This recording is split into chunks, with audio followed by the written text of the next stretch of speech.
Hello, all, and I'm just as surprised as you are. And let's talk about this movie. Now, the Cloverfield universe, I guess as we're calling it now, has always been a little bit of a mystery to me. First, Cloverfield 10 Lane came out, which people said was there's a connection, obviously, besides the name, to the first Cloverfield, which was a straight up monster movie, which also left me kind of confused as to dubious because I didn't see how they were connected. Uh, this film kind of answers that. Kind of. Kind of. And to let everyone know, this is going to be uh, just, I'm just straight to say, it's going to be a spoiler type of review. This is definitely not going to be something where I just say whether I liked it or not because it's a odd film to piece together. So guess I should just play my history for those who don't know my history with the Cloverfield franchise. I think the first one was not a bad movie at all. After all, it's directed by one of my favorite directors. The man also done Dawn of the Planet of the Apes and War of the Planet of the Apes, and he's going to be doing the Batman movie, which I'm very excited for.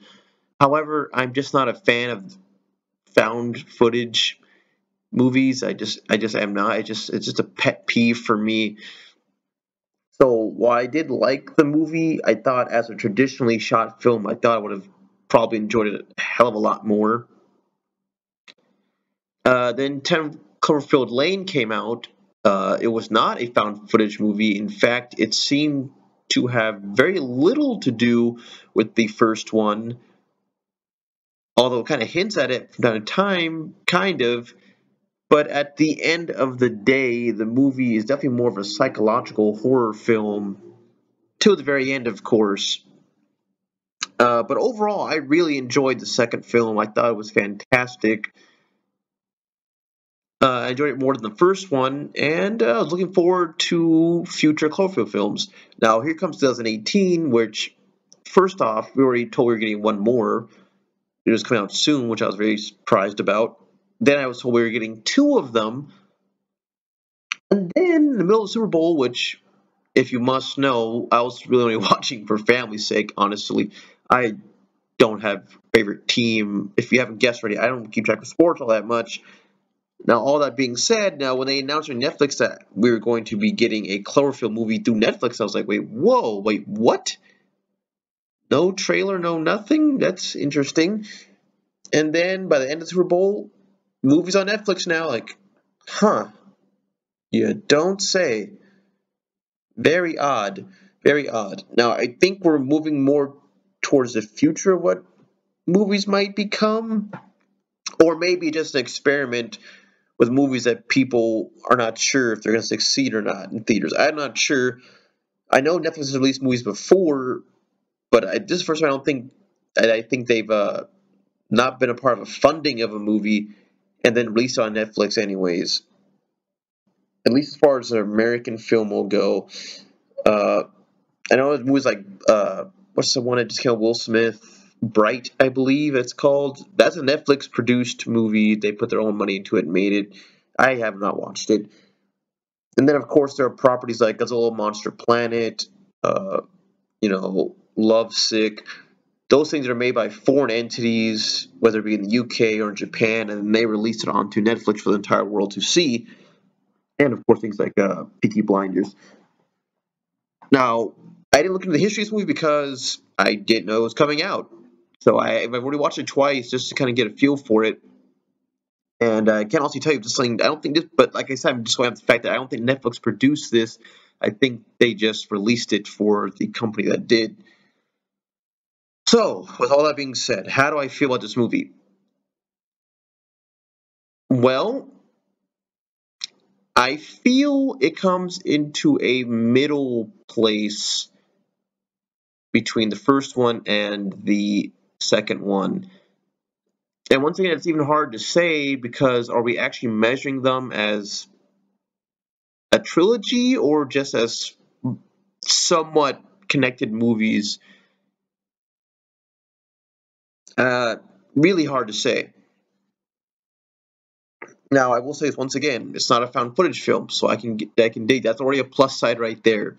Another plus side, for the most part, the film looks pretty good. Effects wise, I don't really have any complaints. The score by Bear McCreary. The point is, he scored the last one. He does the score for The Walking Dead. I think he's a really good composer, and the score did not let me down. I'm waiting for it to come out.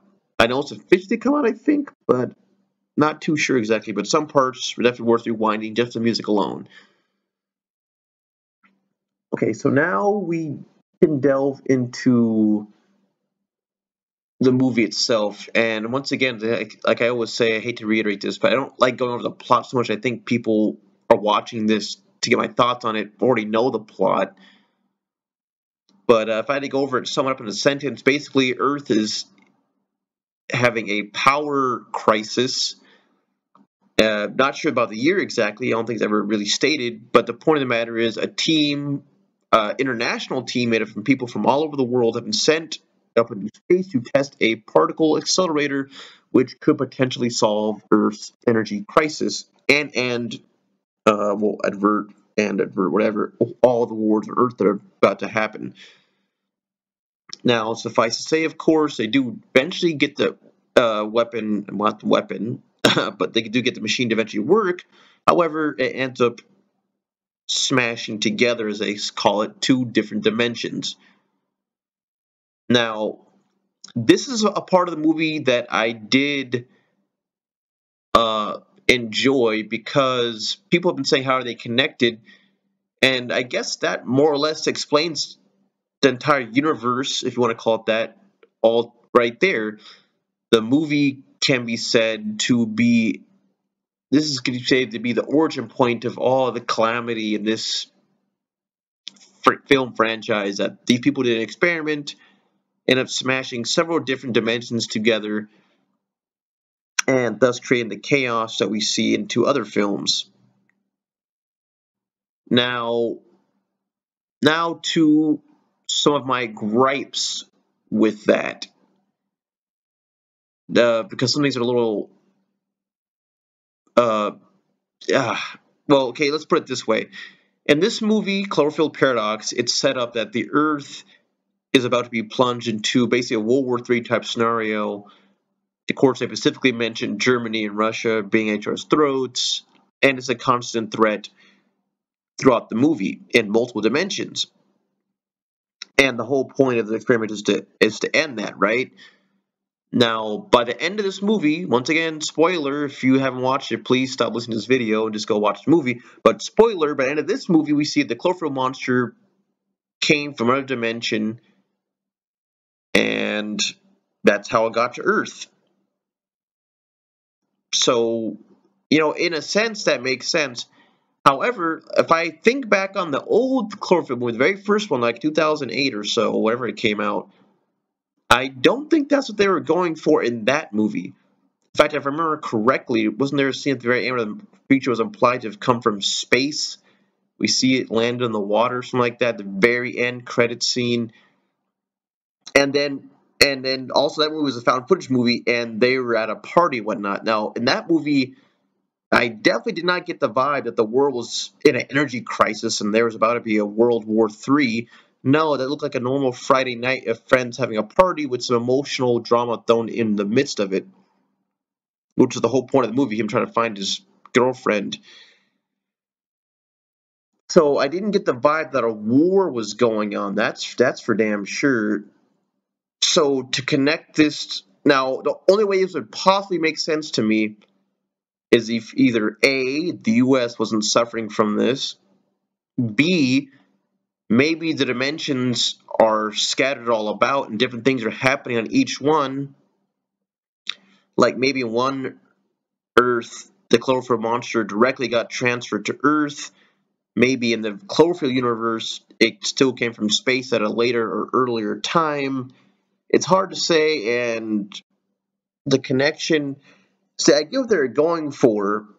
The connection is, the point of the matter is the particle accelerator caused different dimensions to collide, sending monsters to other worlds, which is another thing gripe I had. Some parts, it's going to be subtle or not subtle. And there's one specific moment in the movie where a scientist is on like a, I don't know, a CNN broadcast or something, and he's saying that they might unleash God knows what into the world if they turn this machine on. And my problem with that is it was just way too on the nose, way too on the nose. So obviously you're trying to turn this back to the first Cloverfield movie. It just wasn't in a very subtle way. But that's one scene I didn't care for. You probably know what I'm talking about. And then from there, I mean, I pretty much I'm not confused at all. The point of the matter is dimensions not collided. It's like the who dimensions, I guess, are basically trying to exist on top of each other, which is creating chaos. Now, there's another question I have with the movie. I think the movie should have played on this a little bit more. Maybe have them mention more and more that the metaphysics or whatever of the universes are being torn apart because these two dimensions are intermixing. And that would probably give explanation as to how these random things keep happening. Between a water malfunction on the spaceship and the magnetizing stuff that ends up killing a man. I mean, it's hard to say. I mean, because if you watch it, I guess you more or less get it. But I don't know. It's a little bit of a mind boggle, especially with the whole arm thing. Now that I'm not sure why that happens. Maybe it's because it's a mix of the arm from another dimension and his. It's a bit of a head scratcher. Now, once again, I think if they at least had tried to explain this, I'm not saying it would have to be a scientifically accurate statement or anything like that, because 95% of people watching this are not going to be astrophysicists or, know what the hell exactly is going on or what smashing of two dimensions would actually look like. But, just at least a decent explanation would have helped make just a little bit more sense. And why is it that now people are just dropping dead? Uh, Now, moving on to the characters, I think, first of all, the acting I think is pretty good. I think there was some comedic dialogue I did not care for. And once again, well, let me put it this way: I have no qualms with the acting. I think the acting is fine. I think people played their characters as best they could, and for what it's worth, they do throw some very good emotional moments into the film. Some very tense moments where you wonder what the heck is going to happen, and for those moments, it did pretty well. It did pretty well, and then oh, it's a movie. It's almost hard to figure out how you feel about it when you first watch it. For me, it's basically just like watching a Twilight Zone episode in the modern day, of course, with a bigger budget, CGI, and of course, movie length. So, I mean, summing up what I think of the movie and how I rate it, I would honestly rate this. I hate when I do this. I get all. I don't know where to go. I want to say the lowest I'd go would be a 7 out of 10, but the highest I'd go, you know, I'd probably would the highest I'd go would be an 8. The highest I'd go would be an 8. And I say this only because if you're going to try and tie it back to the very first Cloverfield movie, then you have to explain why things are different in that Earth. Like I said before, that Earth from the very first Cloverfield movie did not seem like a war-torn place with an energy crisis. Not that I recall. It could have been, I haven't watched the movie in a while, and I don't own it, but I don't recall that happening at all. It was more of a run-of-the-mill monster from space type of thing, with a big reveal being that the government probably knew about it landing a while ago, and well, I don't think that was tied in. I mean, they tried to explain it. It just once again needs a little more explanation. So to me, it's hard to say if that's even the same Earth. Once again, this could just be something that has nothing to do with the first movie. Except now it kind of does, at least to some extent, because we see the Cloverfield monster itself at the very end, and it's a lot bigger than I remember it. Like I said, I like the acting. I do like some of the story arcs they put into the movie. Jensen's character was pretty interesting. The movie tries to keep you guessing, like Cloverfield 10 Lane did, which is why I liked Cloverfield 10 Lane. You kept wondering, is this real or not? Is John Goodman a threat or not? What exactly is going on here? We're not entirely sure. The movie gives you a little bit at a time to make that, really create good tension. This movie, the tension is kind of intermixed with some very odd moments. And like I said, this is all just left up to the fact that two dimensions are being smashed together. But I don't know, you don't feel the same tension that the last one did. Although at certain points you definitely do, but it's definitely not consistent, I'd say. This movie kind of feels like Interstellar and Sunshine kind of smashed together. And now, for the sake of the dramatic moments between the female main character and Jensen, how that all ties in together, I think that was pretty well done. I enjoyed that. That emotional journey is pretty well received. If they ever continue the story, same way if they ever continue Cloverfield 10 Lane, wherever. I'm messing it up. In any case, if they ever continue or finish any these stories is beyond me. So far, we have 3 movies with stories that are not technically speaking finished, and I don't know if they ever will be. Maybe they will be the 4th one that's coming out. Now, to me, it would be kind of awesome to see them actually, in a very good writing sense, tie all 3 of these movies together somehow and make them all meet. That would be something interesting, and that would really make it all worthwhile. This one definitely was trying to emulate that, but it didn't quite uh, hit nail on the head for me. I don't know, maybe it needed a longer runtime to try and expand on the world a bit. That maybe could have helped. But as I'm seeing right now, there's not too much they could change other than removing some of the comedic banter. And like I said, just giving it a longer runtime maybe to give us more of a feel what's going on right now. I don't know, because it's really hard to say. And I mean, you could see where this movie ties in with the first one, what they attempted to how they make it tie it into the first one.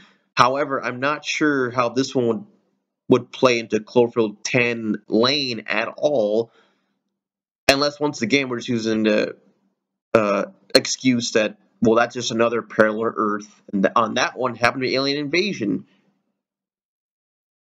which doesn't appear to be the case in the Cloverfield Paradox and the first Cloverfield.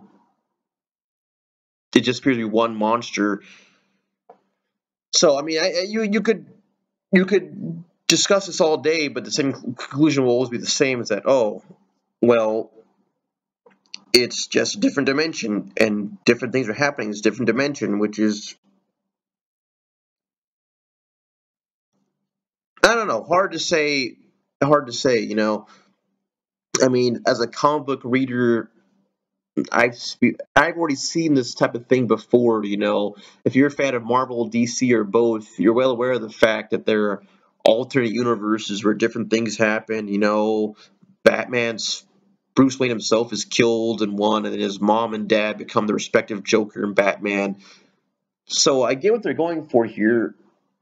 I guess I just wish we had a little more time to explore these alternate universes and have the characters, I don't know, do a little more with that realization. But like I said, it's a very mixed bag to a movie. But overall, I did enjoy it. Like I said, if I had to describe it, it's like a wacky episode of Twilight Zone for the modern era. Uh, like many people speculate, that's the nature of the movie is why it wasn't theatrically released. That could very well be the reason for it.